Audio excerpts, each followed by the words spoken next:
They say if you stare at the last house on Willow Lane long enough, you'll see the curtains move.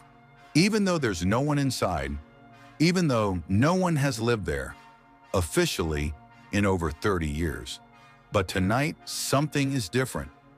My younger sister Emily didn't believe the stories. She thought Jamie was just missing, that he'd run away, that the photos people saw were faked. She said she was going to prove it. She walked in alone. I followed her. The house was colder than I remembered.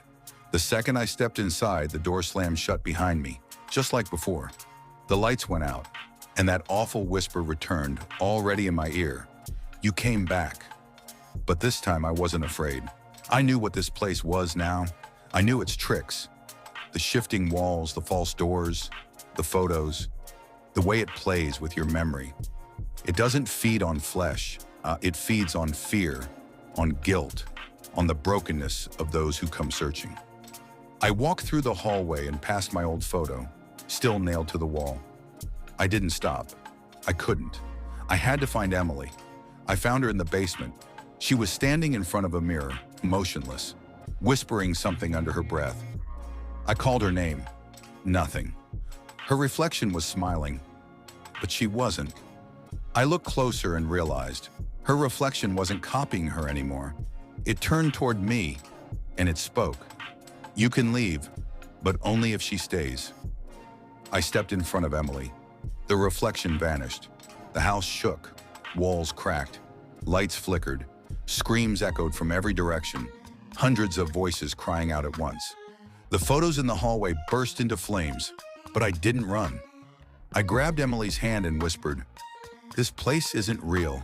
You don't belong here." Her eyes blinked, focused. She looked at me, and the house screamed louder than ever.